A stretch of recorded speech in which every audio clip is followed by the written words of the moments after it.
Who recognizes this? You're sitting behind a computer. You have to do something very important. You have to think deeply. And you can see in the cartoon that your brain starts to make connections. It's never right away. It takes a few minutes, right? Before you get into that zone, your time starts to float away. You start to typing faster. You're very smart, right? All these connections in the brain. Or less dumb, it's how you look at it. But then, of course, you can recognize this moment that a colleague comes in with a quick question right at this moment, right? And the colleague comes in and he asked, "Hey, did you get my email? I just sent it to you 2 seconds ago.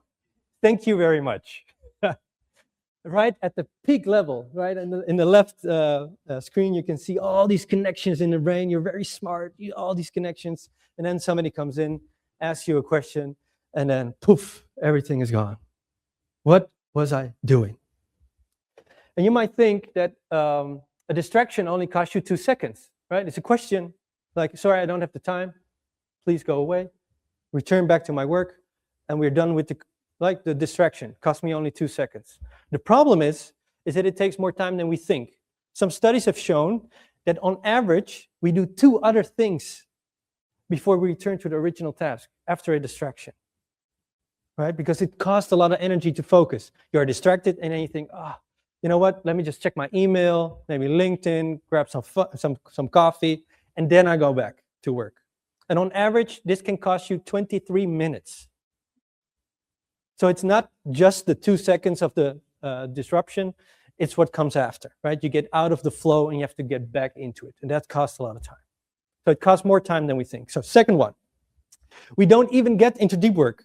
The cartoon is a funny one, but it's actually a good example, right? You got into the zone. We are so distracted nowadays, we don't even get to that point. And I want to illustrate this with an example I brought. It's a little screen of a 1-hour calendar of work. So it starts at 10 in the morning, and at 11 we have a second meeting, right? You have something important to do, you start to focus, and after 5 minutes you think, I'm not into it because, right, without coffee you have no focus. It's the #1 rule of focus. So you can learn that. You go back to work, you get a mail notification. Of course, you're a great colleague, so you read and answer it immediately. You don't want to keep somebody waiting. You go back to work, you get a WhatsApp notification, maybe a family member or some friends, something funny. You think, you laugh, you answer the message. And of course, because of the 2 things we do afterwards, you might think, well, let's do a quick round of news, some Instagram and some LinkedIn, and then I get back to work.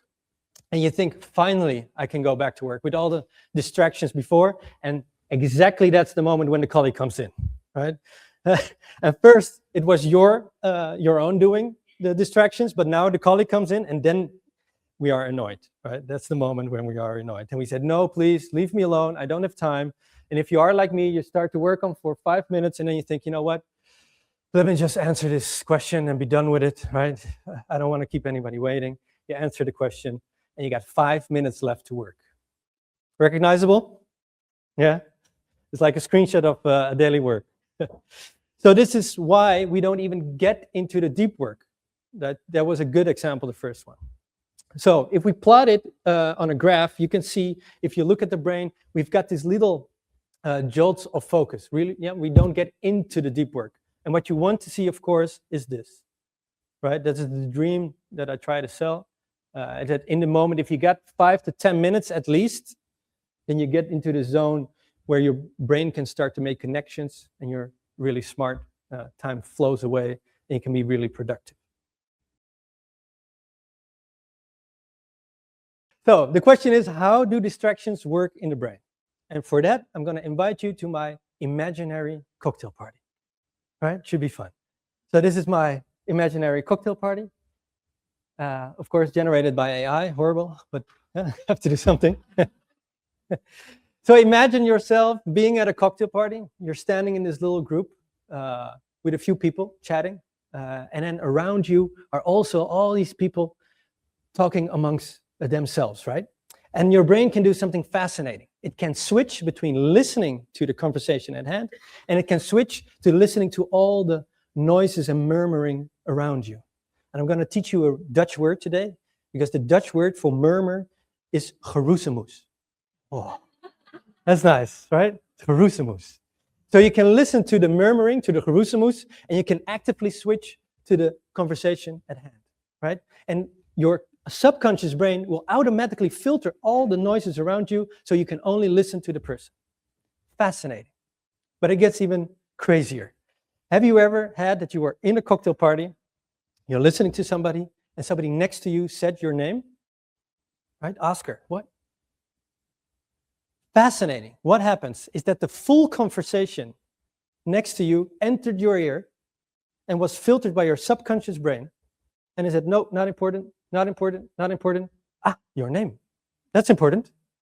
Let's stop listening to this conversation and let's be distracted and listen to that conversation. Because somebody mentioned your name. They could say something positive about you, maybe something negative, right? We have to start listening to this conversation. More important. So that's the first thing to understand, is that we are distracted subconsciously. And they try to calculate this. It's very difficult to do because the brain doesn't work in bits, but they try to figure out how many bits it calculated. So they calculated that we receive with our senses about 11 million bits per second, and we only consciously perceive 40 to 50 of them. So that's a huge filter, right? And that's focus, and that's being distracted. But for your brain, it's not a distraction.